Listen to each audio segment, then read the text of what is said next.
Hi, everyone. Thanks for tuning in to The Object of the Game. I'm Maureen Kyle here with Coach Chuck Kyle from St. Ignatius High School for 50 years.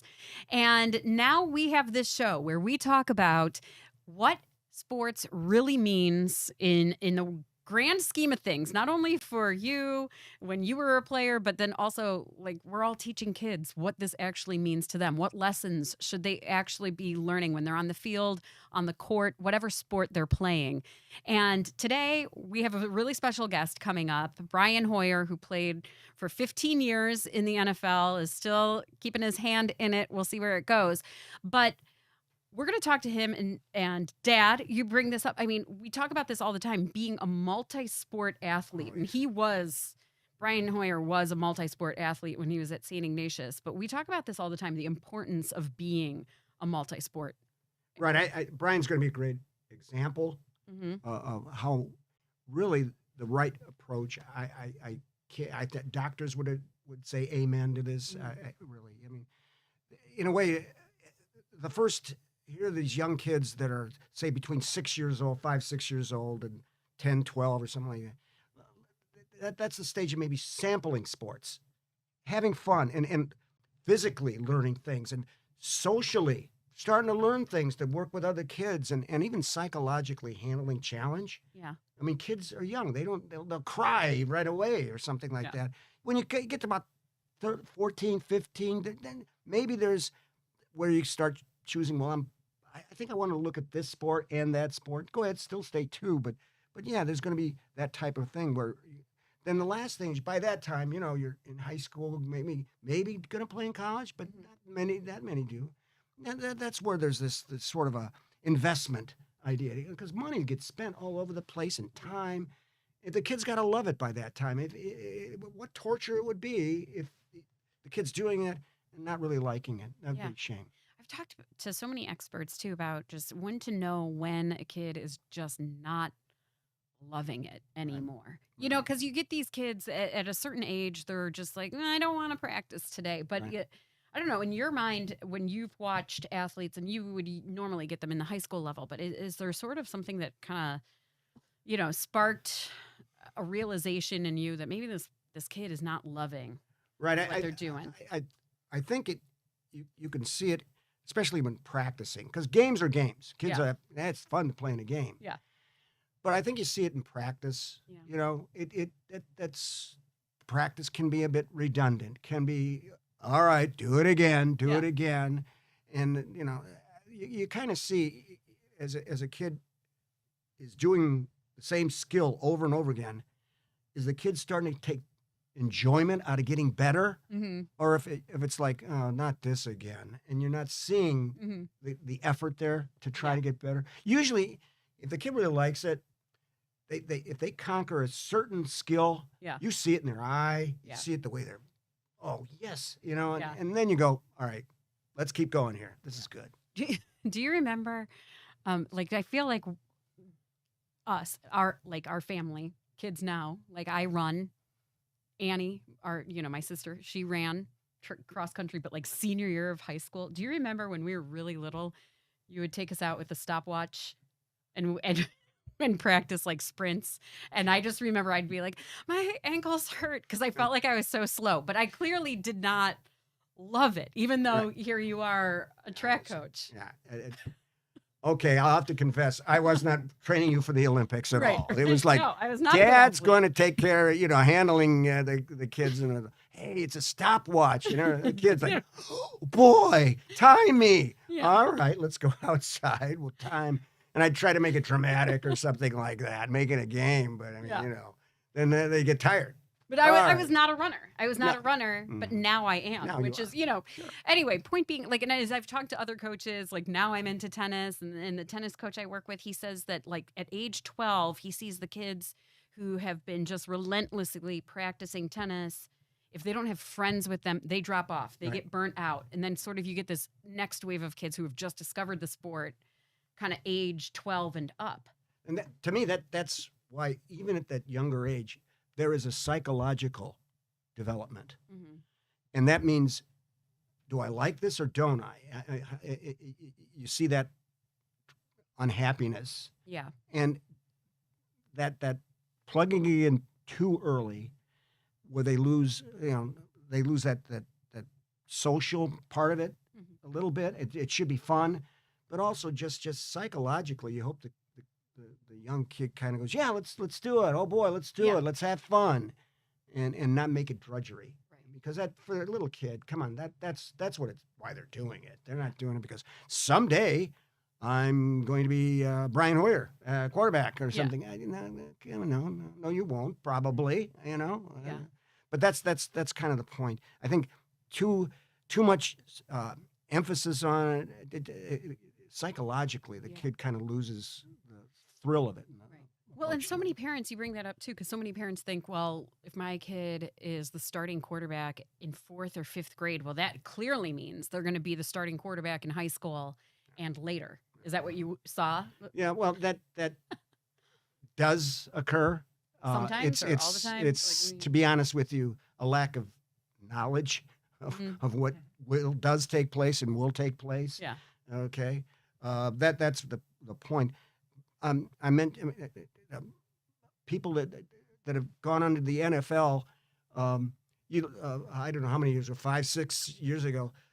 First round draft picks in the NFL at the end of the first round, something like 30 out of 32 were in high school. Wow. Multiple sport athletes. They weren't specializing. Right? They weren't. They did a lot of things.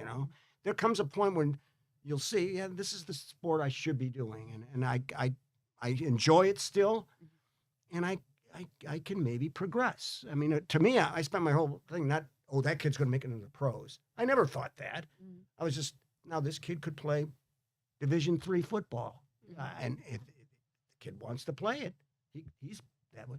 And there are kids that can play Division I. I didn't know if they were going to make it into the pros, but yes, this kid could be effective in Division I, as long as they still enjoy it. Yeah. Well, when we come back, we are going to be talking with Brian Hoyer, who has bounced around to different NFL teams, but has spent 15 years in the NFL. We're going to talk to him about not only how he grew up playing sports and when he fell in love with the game, but also what he learned along the way. I mean, he had a roller coaster of a career. And then, of course, he played here for the Browns. Many of you may remember that stint. We're going to talk to him about that, but we're really going to focus in on the lessons that he learned as a player, as somebody who's gone through the ups and downs. And he's got a couple really good stories from his NFL career. So we're going to be with Brian when we come back. Welcome back to Object of the Game. Thanks for joining us after a little bit of a holiday break. We hope you had a great holiday, and you are going to love this episode, especially if you're a football fan. You're going to know who our next guest is. My dad knows him pretty well. Yes. Spent valuable years with him. Yeah. Okay. Yeah, we're talking to Brian Hoyer today. And Dad, we're going to bring Brian in. When was it that you guys first met? Oh, well, 8th grade or something like that. Summer, I think summer enrichment program would probably be it. SEP. SEP. There you go. Which is what, 7th? Is that 7th grade then? From 7th grade, yeah. And I mean, look, I think it should be known, like I wasn't a kid who grew up playing in the CYO leagues, but I had a few baseball buddies who, they had older brothers at Ignatius, and they'd always tag me along. Brett Polito, John Hainline, Justin Whalen, Joe Palco. That was kind of like my crew because we played summer baseball together. And then one fall day, they're like, hey, come watch this high school football game with us. And I went, and it was at the Akron Rubber Bowl. And I walked in and I said, man, this is what I want to do someday. So, and obviously, Coach, you were a historic coach even before I got there, and continued after I was gone. But I remember leaving that game, and I think it might've been the playoff game against Camp McKinley. And whatever year that was, maybe Dave Ragone or Tom Arth was playing, guys that I've gotten to have relationships with. And I remember walking in there with those guys, and I was like, wow, this is another level. And so credit those guys to roping me in and kind of getting me on that track. I can say it worked out well. Okay. Yeah, say that for sure. Quarterbacked at St. Ignatius High School. Other sports too. We're going to talk about that. Yeah. Other sports too. Michigan State. Quarterbacked at Michigan State. I remember going the University of Indiana for a game you played, because Yeah. it was kind of a little closer, and we just went there just to have a good day, and you won. That was great. Yeah, we did. Good day. You know, and then 15 years in the NFL, and can I say you were a free agent, right? Yeah, undrafted. He was That's right. undrafted. That's something that young kids have to hear that too, right? You know, you're not the first round draft pick. You didn't get drafted. Hey, it's football. You're going to get signed. Yeah. You know, and now it's work ethic. Let's go earn it. You know, and which certainly, how many free agents have gone 15 years in the NFL? I don't think too many have, to be honest with you. Yeah, I've never looked it up, but it can't be very many. Yeah, maybe, I don't know. I'm trying to think how long Tony Romo played for, because he was another undrafted quarterback that I always like looked at and was like, okay, there's an example of a guy who could do it, but I don't know if he made it to 15 total years. Right. Wow. Right. Incredible. And so before we sat down to talk, I mean, you brought up, Dad, that Brian, you were a multi-sport athlete as a kid. So what sports were you playing when you were young? From when I was young to even throughout my high school career, even when I knew I was going to Michigan State to play football, although I had plans to play baseball there as well. But I did the typical big three in Cleveland, right? There was baseball, basketball, and football. And even through my sophomore year at Ignatius, I played basketball in between those two. And that was my dad's favorite sport. He always coached me in it and wanted me to play. And at one point, I mean, my sophomore year, and I'd already had an offer for baseball. Michigan State football offers. I was going to these camps. Remember back then, Coach, you had to go to the camps, and they wanted to. So I had offers in those two sports, and I looked over. I said, Dad, I'm going to be like a 6'3" white guy. I'm probably not going to have aspirations to play college basketball and beyond. But these other ones, it's probably going to work out. And I think it broke his heart a little bit. But I was like, at that time, with us in football, we would go to the playoffs, state championship. That would interfere with the beginning of basketball season. And then usually the basketball team was pretty good too, which would then interfere with the baseball season a little bit. And I said, look, I need that time in between football and baseball to get prepared, especially being a quarterback, because it's a different throwing motion, different type of training. But it was always important to me.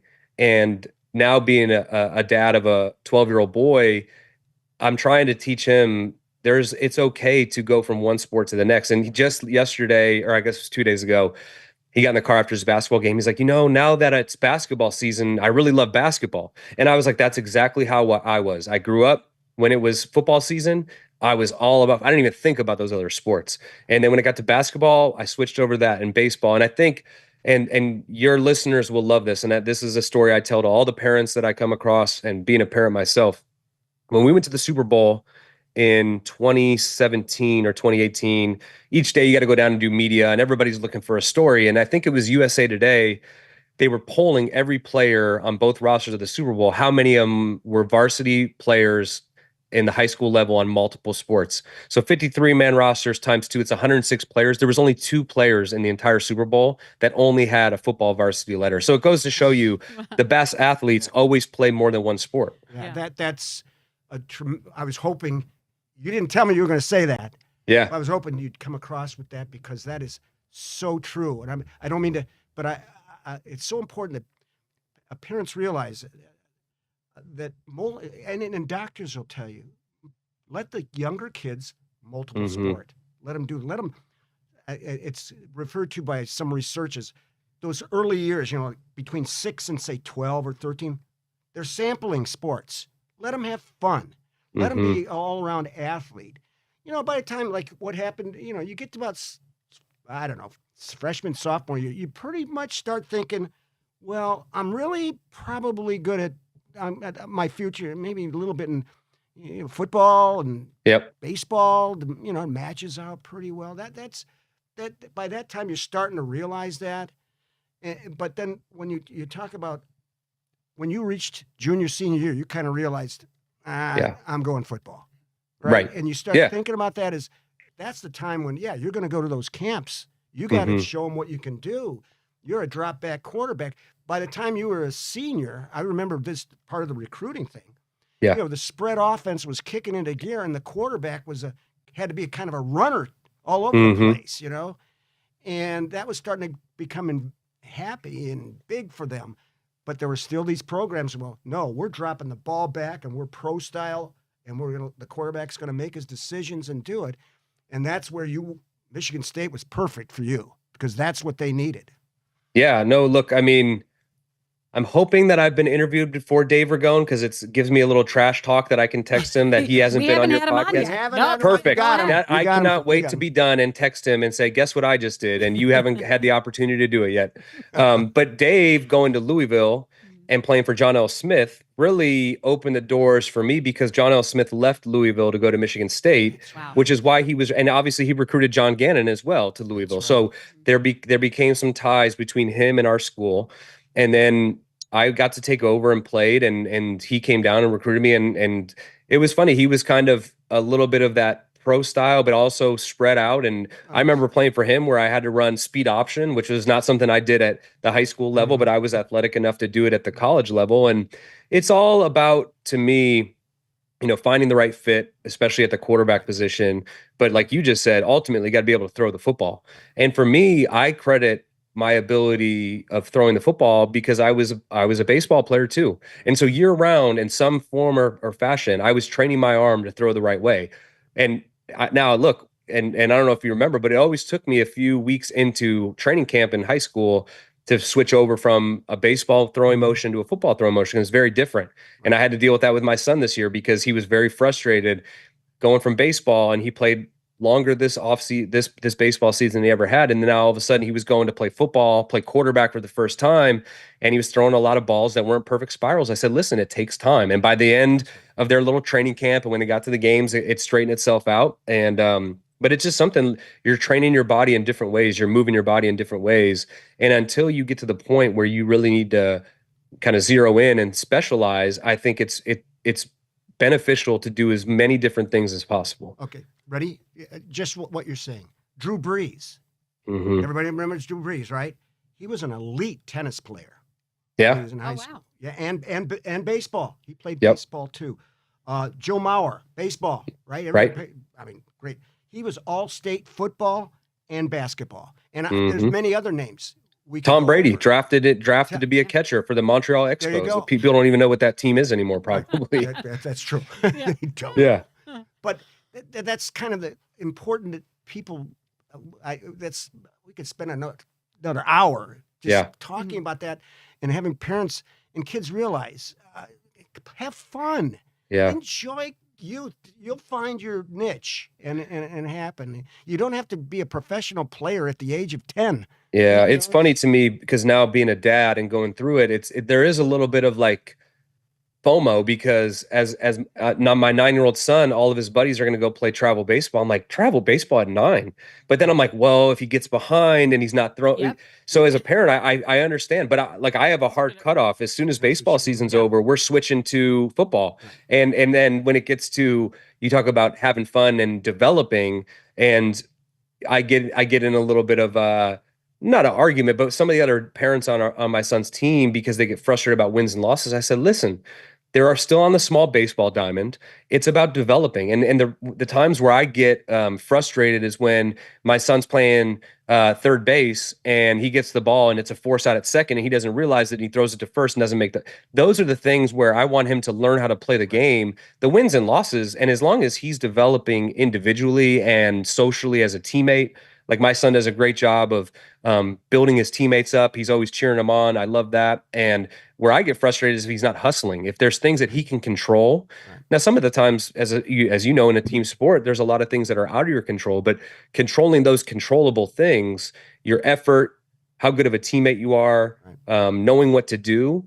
At those levels, I would say until you get to 13, 14, 15, when you're starting to really be competitive, those are the most important things. And I've seen improvement, not just from my son, but from the kids on his baseball team each and every year. And inevitably that improves their record. And so I think for me, too much is put in about, oh, let's win this 10U baseball tournament, which you'll never remember. No. Right. I mean, maybe I have I'm fortunate because I've gone on and my career's gotten bigger and bigger. So I remember those moments, but I don't remember anything prior to my junior year of playing at St. Ignatius, especially when it comes to football memories.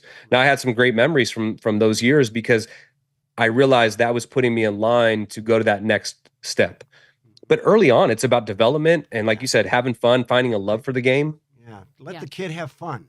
Let Yeah. him learn as opposed to try to just win a game. You know, they Mhm. can't appreciate winning unless they've lost a few times. You know Right. what I mean, it just then it becomes stupid. Yeah. Right. Boring. Yeah. No. Yeah. I tell It my takes kids all a the lot time. of work to win. you My know? kids need to get better at losing. I Yeah. tell them all the time. It's like, you need to lose more. Right. Yeah. Because- Okay. So Brian made the point. He did not peak at the age of 12. And none of our kids should be peaking in 4th, 5th, 6th grade. When we come back, we're going to be talking to Brian about his NFL career and what that was like and the lessons he learned there. We'll be right back. Welcome back to Object of the Game. We are talking with Brian Hoyer. You probably know him from his NFL career. And of course, we're going to get to his stint with the Cleveland Browns, which, Brian, I was in the stands. I was cheering you on during at least one of those games. But you go way back with Coach Chuck Kyle, my dad here, about, with the high school career, and he saw you through the college career, the NFL career. That's a level a lot of people don't make it to. So we're interested in getting your take on all of that. But we've also been talking about youth sports and just how it's a little different than when we grew up. The statistics will tell people how many kids get a scholarship to college. It's less than 2% of the high school kids that play. And that doesn't mean it's not successful. It's hey, the kid was a teammate. He learned how to work with other people. He realized how to take victory, how to handle defeat, all the beautiful themes, right? Right. All the beautiful things. And the point that is interesting is, by the way, people should know you pitched in a state championship. Yeah. Baseball. We won my sophomore year, starting pitcher. Yep. We had Oh, an wow. incredible team. Yeah. First state championship in Ignatius history. I didn't want to skip that, and also I go, I got to bring that in. Yeah. Yeah. Sophomore. Yeah. That's the multi-sport right there, right? There it is. Yeah. There it is. And all those memories, a person should have. And I worry about young kids when, like you were mentioning before, how many innings should a little kid pitch? Sometimes they play like 50, 60 games in the summer, and you're like, whoa, I don't know if that's the right thing to do, Well, anyway, we can get off that subject, but there's so much there. There's so much there to talk about. It's unbelievable. You know what? I want to ask, too, because you kind of brought it up, and we've talked to some other guests about when you just like really fell in love with football specifically. But do you think, like, if you didn't play all those other sports and have fun, like, do you feel like you fell in love with just athletics and having fun playing sports, or was it, did you take a different path and like focus in on football? Like, how did that feel when you were, in those key years of teenage years? Yeah, I mean, I loved all sports. I woke up in the morning and ate my breakfast watching Sports Center, and luckily for me growing up in Cleveland, I know it was a rough patch of the Browns and they left. I remember being heartbroken, but the Indians were pretty good. The Cavs eventually got to a certain point, and so it was a great sports town, right? And then the Browns came back, and that was an exciting time. And so I love sports, and I think that's the one thing with kids today. There's so much to do, right? When I was a kid, there wasn't the internet, there wasn't a lot of video games, and so for us, we went out in the backyard and played football. And when it started to snow in Cleveland and we had a snow day, we were playing football in the backyard. And I lived on a cul-de-sac, and that became a baseball field. And so that was just my passion. And then like I mentioned before, coming to those Ignatius games with those guys and getting excited about an opportunity to go there. And I'll never forget my freshman year going for the freshman team to play quarterback. There was 15 kids going out for quarterback. So right then and there, it's like, okay, this is a whole nother level. This is just for the freshman team. And that talks about breeding competition and having to battle through that and all of those things. And then I'll never forget.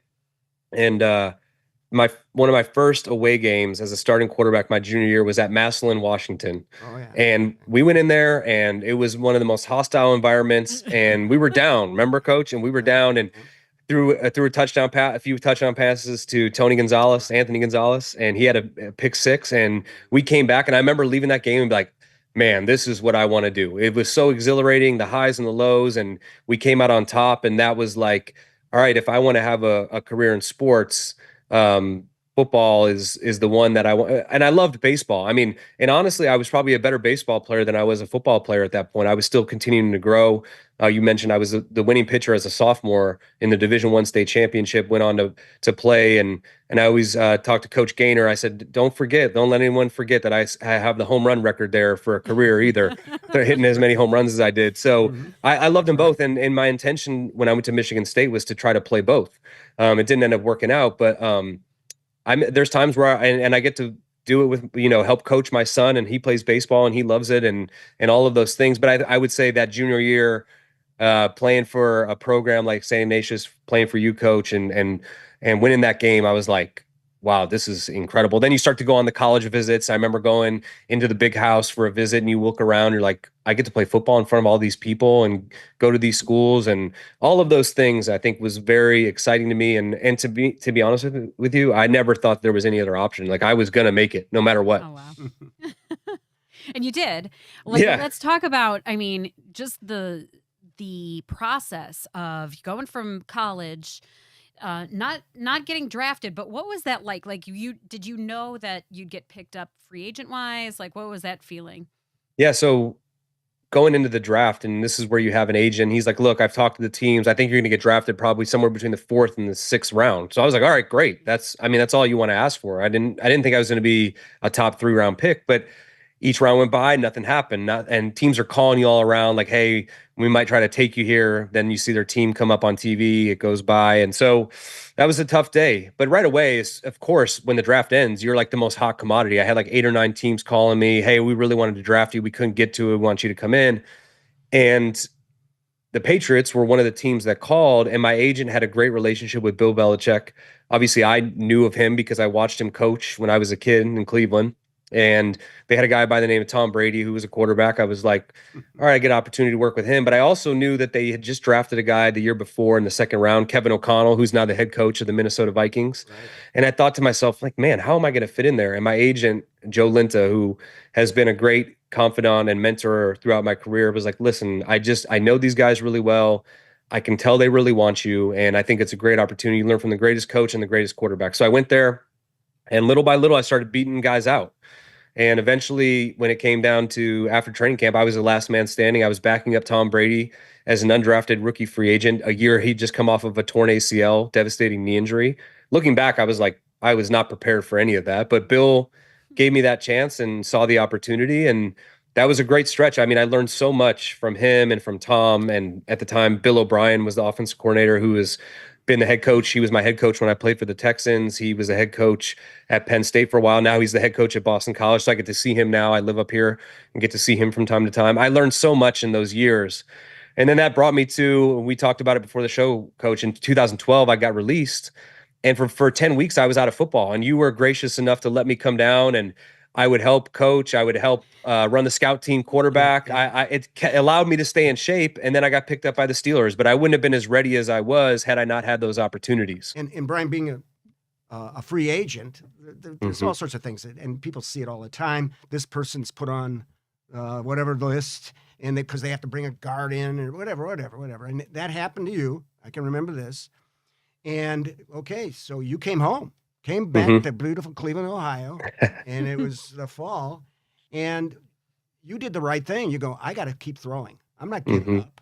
I need to find a place to keep throwing. Well, we're what, a mile and a half away from where we're sitting right now, and you came down, and here you were with the quarterbacks. And the neat thing, which I appreciate, I will always appreciate, you would actually go and quarterback the scout squad against our defense.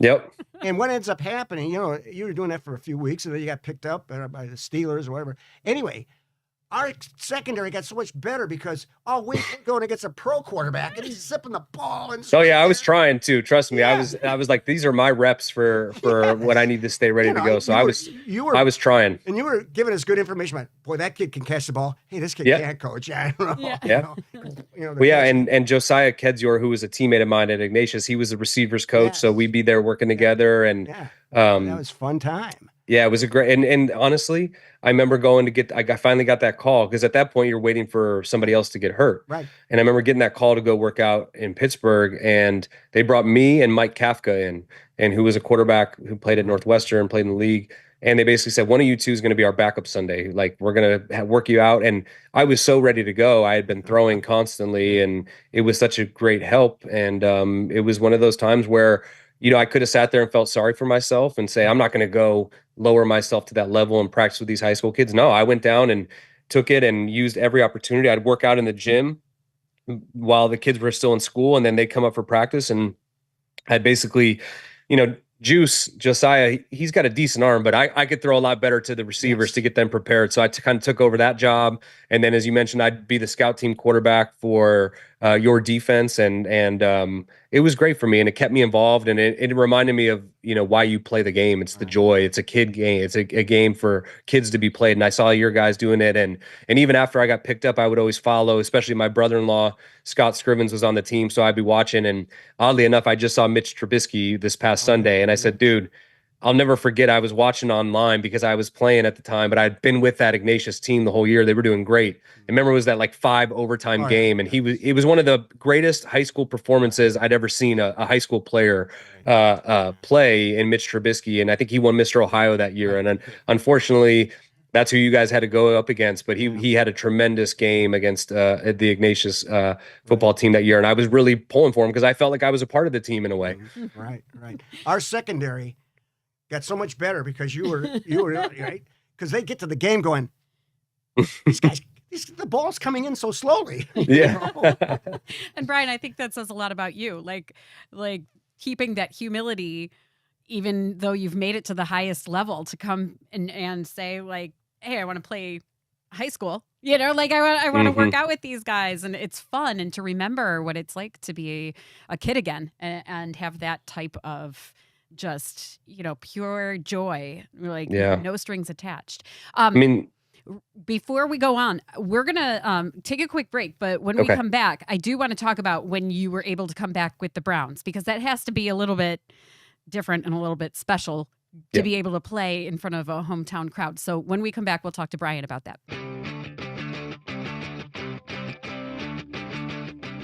Welcome back to Object of the Game. Today we are talking to NFL quarterback Brian Hoyer, who you probably know because he did a stint here in Cleveland with the Cleveland Browns during a very key time. And we've been teasing towards this story, Brian, but how did you end up back here at the Browns? If you could start from the beginning with that one. Yeah, I was at the time I was out in Arizona, and I knew they had just traded for Carson Palmer, and they had signed Drew Stanton, a guy who I played with at Michigan State, who was Bruce Arians brought him in to basically, that was the guy who knew his system. And I was sitting there thinking, I'm like, I don't really fit in here. And at the time, Mike Lombardi, who is friends with Bill Belichick, so knew me from my time in New England, he was the GM here in Cleveland. And I remember texting him and saying, hey, like, I got to get out of Arizona. Can you get me to Cleveland? That would be great. I would love to come home.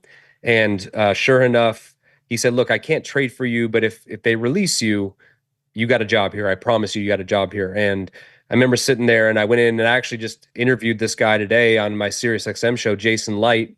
He was the assistant GM, and he was the one who brought me to Arizona. I said, Jason, like, I appreciate everything you've done for me, but if you could release me now so I don't have to go through training camp and get stuck like I did at the end of last year, I would really appreciate it. And sure enough, he granted me that release, and I flew home that very day and packed my wife and my son, and my wife was pregnant at the time, and we flew back. And sorry, my dog's shaking off. And we flew back, and the next day I signed with the Browns, which that was, getting the NFL is like a dream, but signing with the team that you grew up cheering for and wearing the jerseys for, that was, when I was back in my backyard, I pretended to be Bernie Kosar, and here I was, and I finally got to wear the Browns jerseys and the helmet, and Bernie Kosar's calling me to congratulate me. It was very surreal. And then oddly enough, go 3 games into the season, and I got a chance to be the starter and won a game, then won the next game. And then unfortunately on Thursday night, I go out against the Bills and playing, and everybody's excited. The city's kind of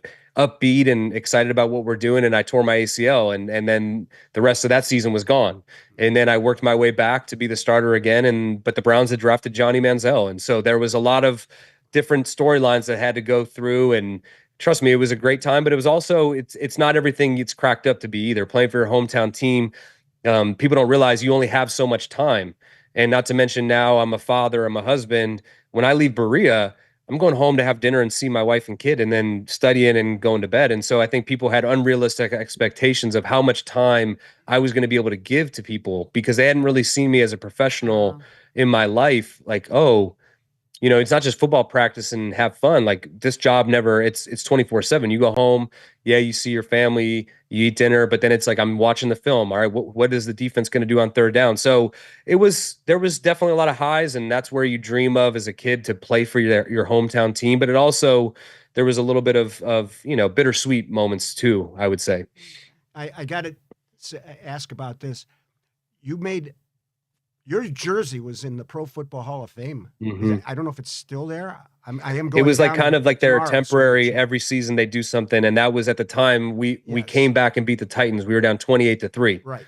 And that was the largest road comeback, I think, in NFL history. Right. So, yeah, it was pretty cool. I got to go down to Canton, and I have photos with my wife and kids in front of the jersey. I remember seeing that, yeah. So I've got to go down there tomorrow, so I'm going to see if it's still there. It's probably in the archive somewhere. I bet you it's still there. I'll wander We'll see around. if he can get it out of the archive. It's pretty cool. I should say this. So when we, in 2019, I was playing for the Patriots. We were going to go practice against Detroit in training camp, and we made a pit stop in Canton. And Bill had arranged it so we could go in as a team and visit the Pro Football Hall of Fame. And he's such a great historian of the game. And it was pretty cool because we were there, we were getting a tour, and they said, when you come here, we have a profile on every single player who's ever played in the National Football League. Wow.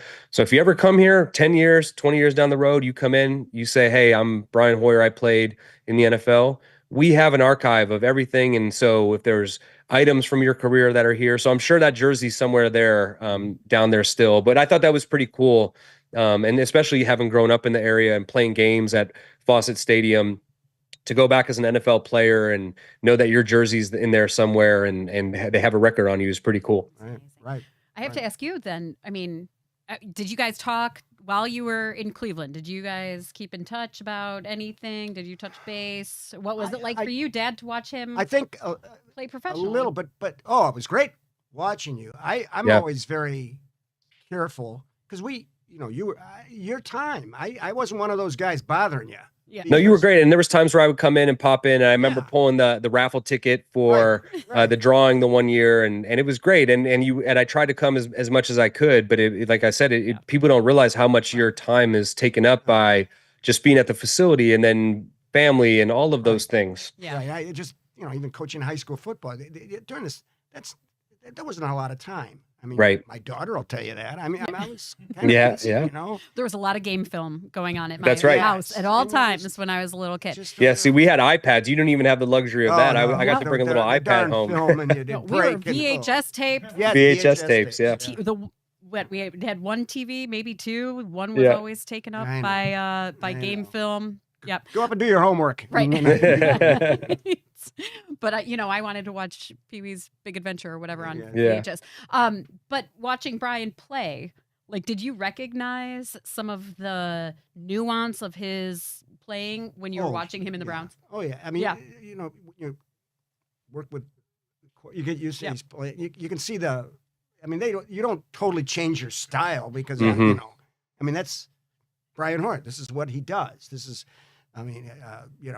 he's a lot of it. Yeah, he can throw, but you can see the wheels turning. It wasn't. It was. Yeah, that's why I always thought you were going to be a coach. Maybe there's still time.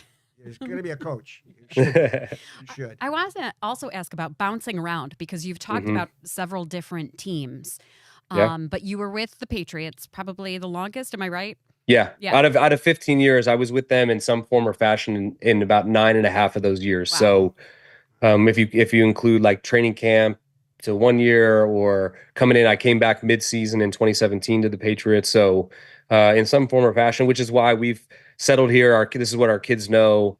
And it's funny, like I started for a bunch of different teams. But when I think of my career, I think of myself as a Patriot. So now that popped something into my mind. Super Bowl Yeah. Okay, you're gonna play the Rams. I want this. I want people to hear this story. I Yeah. want. So Go you getting ahead. ready to play the Rams. This was the third Super Bowl I was going to. We were 0-2 in the first two that I went to. So I'm like, God, this has got to be it. You know how hard it is to get to one, let alone get to three. And you get to the Super Bowl, wherever city you're playing in. So that was Atlanta. And you get there and your family's still back home. So you're in a hotel, but you have your normal schedule. And Tuesday's always our day off. And so on that Tuesday, I remember going, and you don't want to just sit in the hotel room a whole day. So I got up. We had like a little meeting that we would always do to prepare the quarterbacks for that week. And then I walked over to the aquarium and I came back and I sat in my hotel room and I was kind of scrolling through my phone and I saw something come up about the Rams. They had kind of done not Hard Knocks, but a Hard Knocks type show on Amazon. And I'm sitting there watching it, and Sean McVay, who's the head coach, is mic'd up and he's calling plays into the huddle to Jared Goff. And I'm sitting there, I'm like, well, I know that play. That's Kyle Shanahan's offense. And I would listen a little bit longer. I listened a little bit longer, then I watched the film. And I thought to myself, wow, I really know the ins and outs of this offense that we're about to play. And I went and I told Bill, and I went and told Brian Flores, who's the defense coordinator, and I told Devin McCourty, who was our captain safety, and Stephon Gilmore. I said, look, I have a pretty good feel and idea of how this offense operates. This is what they're thinking. And I knew it was a way for me to guarantee a contribution to the team. I didn't know if I was going to get to play. Obviously, you prepare as the backup to be ready to play. But most of that week was me trying to prepare the defense as best as I could. And sure enough, they had one of the greatest performances in Super Bowl history. They only gave up 3 points. And one of the most gratifying moments was after that game, Devin McCourty and his twin Jason, who was on our team, they sat down and gave an interview to Albert Breer and talked about how much that helped them and what it meant to them. And for me, for a guy who never stepped on the field that day, it felt very gratifying knowing that I helped contribute to that victory. And I wasn't the one out there doing it, but I sure enough practiced every day that week to try to prepare them the best that they could be prepared. And sure enough, they were, I mean, they had to go out and execute it, but they were more prepared than we could have ever imagined. I hope a bunch of kids hear that. I really do. Because come on, the whistle blows. There's 11 guys on your team that go out and play. And there's the backup guys. But notice how during the week, those are the guys that you'll get your rotation, but you got to help give a look. You got to show the defense, you got to show the offense what's going to happen. And what you're talking about right there, kids have to realize that that's part of the team, and it's an important part of the team. Yeah. And even on the pro level, look what happens because you made that sacrifice for your team. Yeah, I think the one thing, and I know we've talked about being multi-sport athletes and all of those things, but the one thing I would say that separates football from all of the other ones is you really depend on your teammates to be successful. You could be a great baseball pitcher and go out and throw a no-hitter, and the rest of your team doesn't really need it to do anything because you've done it. Or you could be a basketball player and get the ball and completely take over the game, or same thing in soccer or whatever it might be. Obviously, tennis, golf, all of those things are individual sports anyways. But the one thing that I love about football, and the one thing that I look back on my career that I cherish the most, is the relationships that I built. And when you realize that you're depending on 10 other guys, and those guys got to do their job in order for you to do your job, and then on top of that, when you're sitting on the sideline, you're hoping that the defense does their job. And I think I realized it just shows you how accountable you have to be in life and how much you depend on, and that translates to life. When I'm a father, or I'm a husband, there's other people who are counting on me. When I'm a friend, there's other people who are counting on me. And I think that's the greatest thing. And I know over the years, and you've seen it, I'm sure, because people are worried about injuries and they're worried about concussion. That's a huge thing. And maybe the enrollment in playing football goes down, but there's so many valuable lessons that you can learn from playing this game because, and taking my son to Tom Brady's Hall of Fame induction here at the Patriots Hall of Fame was great because obviously he grew up being around Tom, but Tom got up and gave a great speech. And he said, football is hard, just like life. There's days where you don't want to get up and have to go in and work out, or your body's sore from the day before. But those lessons teach you that life's not always going to go the way you want it to go, just as in football. But you got to get back up and you got to persevere through it. And it was I recommend that any young athlete listens to that speech because he said you don't have to do anything extraordinary. You just got to be willing to do what other people won't. And having been there by his side, was there anything that Tom did physically spectacularly? I wouldn't say so. He didn't have the arm of Josh Allen. He didn't have the legs of Cam Newton. But this guy was willing to do everything more than everybody else. And I was so fortunate to be around him because he taught me how to be a professional. I mean, the amount of film that he was able to watch, the amount of work he would put in the off season just to change his mechanics by an inch. He'd be like, I'm taking my strides an inch too long. I got to get it down one more inch. And seeing that after he had fulfilled his career and see him talk about that, I never really thought about that way. You don't have to be this extraordinary physical specimen. You just got to be willing to put in the work that other people won't, and then keep doing it and stacking it up, and then all of a sudden you become the greatest of all time. Kind of a continuation of what we've just been talking about. We have vocab word, is what we call it, Brian. And did you ever have my dad for English? Was he your English teacher? Chaucer and Shakespeare. Of course. There we go. Well, we got a treat for you, Brian. Yeah. Yep. We're gonna talk about the vocab word after the break, and then also we always have a quote. So we'll have all of that when we come back. Welcome back to Object of the Game. We are talking about all of the life lessons that you can learn through football and whatever sport you or your child is playing. Our guest today, NFL quarterback Brian Hoyer, who has spent 15 years in the NFL. And Brian, you were just talking about teamwork and what you learned, working with Tom Brady and how hard work really pays off. And Dad, you give our guests a list of vocabulary words. That's right. I do. Come back in the classroom. You're back in the classroom. Just very quickly.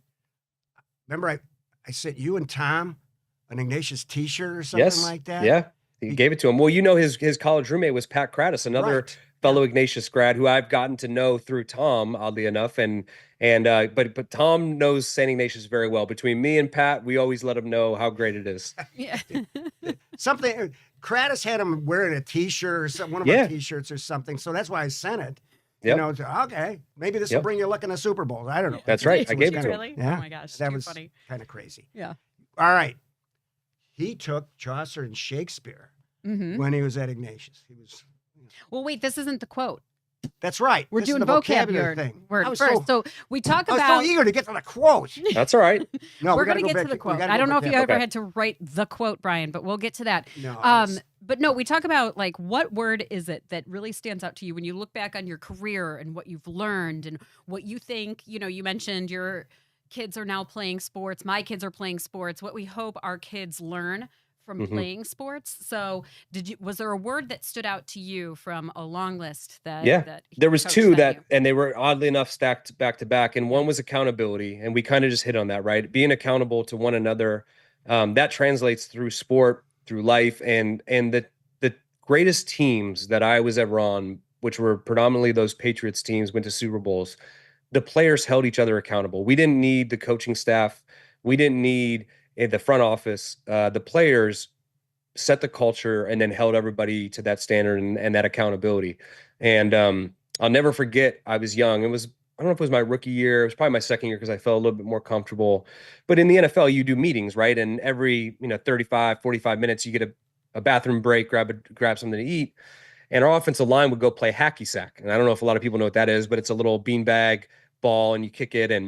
And I remember going over there to play hacky sack, and Tom Brady rolled up to me. He was like, all right, what do you do on gun trips right 64, sticks X in sneak, alert 80 smack? And I looked at him and I was like, and he's like, well, you better know, because if something happens to me, I don't want this team to drop off because you didn't know what to do. And I realized at that moment, like, oh, he doesn't care whether he's in or I'm in. He wants the team to win, and being accountable and holding people to that standard. And so when you have a locker room that's able to do that and hold people accountable, and it doesn't require the coach to threaten discipline, it doesn't have to do those things, that's when you're able to accomplish great things. And so that's one that can translate through life. And then the second one is resilience, because that's kind of been the story of my career, is being resilient. Don't get drafted. Okay, so what? Now what am I going to do? I'm going to go make the team. Then I get cut. What am I going to do now? I'm going to go practice with my high school team and give them a great look and stay in shape. And then I get a chance to start and I tear my ACL. What are you going to do? Okay, you got to rehab. You got to get back. It doesn't work out with your hometown team. What are you going to do? I'm going to go down and be the starter in Houston, go to the playoffs. well, they want to move on. What are you going to do? You just keep being resilient, and you keep handling that adversity and adversity and coming back. And I think that's one of the strongest values you can have in life, is to be resilient, because there's going to be days that things don't go your way. And so that's the one thing I would say my career's taught me, is just to be resilient, just keep fighting. And what's the quote? Tough times don't last, tough people do. So I take a lot of pride in going through those tough times, so to speak, and always coming out on top. So we've gotten to the point in the show where, when we were just talking about quotes, now it's time for the quote from literature. Being in English for so many years, Brian, my dad picks out a quote for our guest that would kind of, parlay into what we've been talking about. I'm always surprised by this. I don't know what the quote was. So All right. Got it. Okay. So this is from the play Troilus and Cressida, which we did not take when. Okay, I was going to say that doesn't sound familiar from your class. So, okay, I will say this.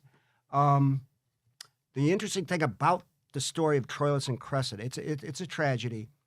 It was originally written, it's about the Trojan War. It's siege of Troy, written in the classical days. Chaucer took Troilus and Cressida and he made it into a narrative poem. Plot, and 200 years later, Shakespeare turns it into a play. Okay, that, for those who are interested in literature, isn't that fascinating? Other than that, you don't care. But here, a quote. This is Act 1, Scene 2, and I think this applies to kind of what you had to do and and athletes have to do.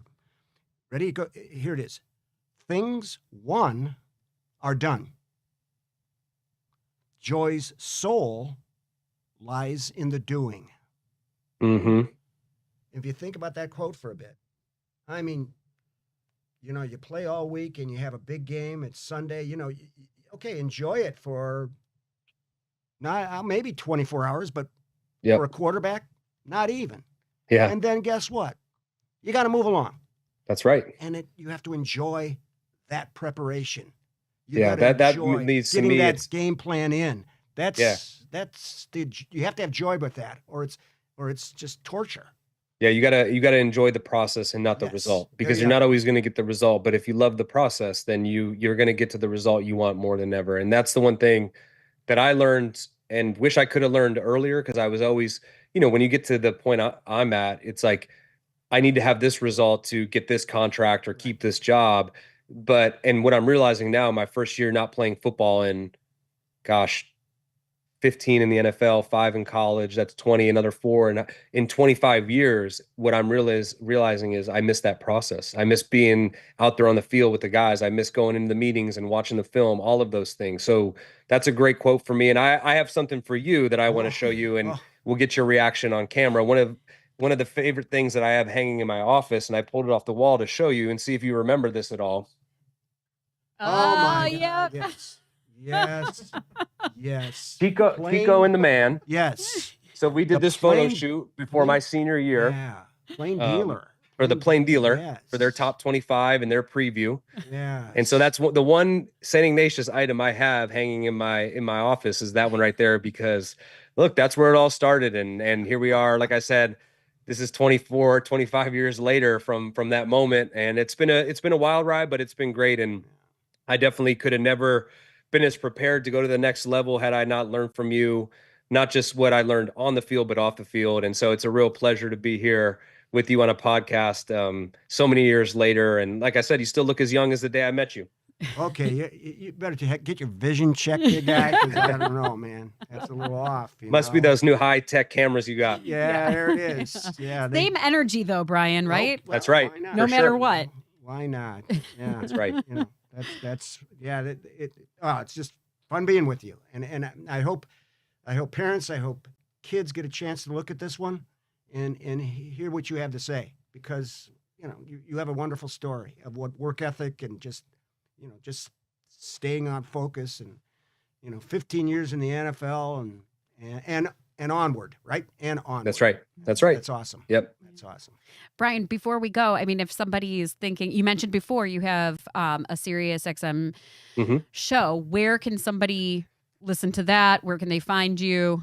Yeah. So currently on Thursday mornings, I do SiriusXM NFL radio with Solomon Wilcots. It's called The Opening Drive. So we sit there, and it's really cool for me because it's the one media gig that I do that covers the whole NFL. So it takes a little bit of preparation. Mainly the other things this past year, I did a local TV show on NBC Sports Boston, mainly predominantly on the Patriots offense, specifically the quarterback position, which has been great. And I have a podcast with a former teammate of mine, David Andrews, that we do. It's called the Quick Snap Podcast. So you can find that on YouTube and on Spotify, anywhere else podcasts are. And then I do a few things for the Patriots in-house media. So a lot of opportunities, a way to stay involved in the game. And it's been an interesting year. Like I mentioned, up here in New England, their head coach, they just fired Gerard Mayo, was a neighbor of mine, a teammate of mine. So I was really pulling for him. But look, we just talked about I've been fired a lot, and that's part of what this business is about. And sometimes it's fair, sometimes it's not, but you got to keep moving on. And so it's been an interesting first year not playing football, and but like I said, it's been an incredible journey. And quite honestly, it started there at St. Ignatius with you, Coach Kyle, and every now and then I go on YouTube and someone's uploaded our highlight film from my junior year, my senior year. There's a great video of you giving the speech before the St. Ed's game my junior year. We beat them 25-2. They were high ranked. We came in, whooped their butt. So every once in a while, I'll go back and reminisce. Yeah.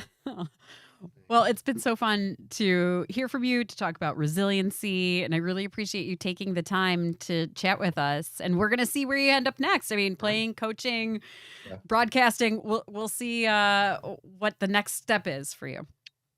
Awesome. Thanks for having me. It's always great catching up with both of you. Yeah. All right. Great We'll to talk see you. soon. We'll Yep. talk soon. All right. Sounds good. All right, Thanks, buddy. Brian. And thanks to all of you for watching The Object of the Game here on Big Play Network. You can catch any episode of Object of the Game on any of the platforms that Big Play is on. We're talking Big Play Network on Twitter, YouTube, the free Big Play app, which is available on iOS and Roku. So catch all of the episodes there. And we have a lot of great guests coming up for the new year. So make sure you tune back into Object of the Game here on Big Play Networks. For Coach Chuck Kyle, I'm Maureen Kyle, and we'll see you right back here next week.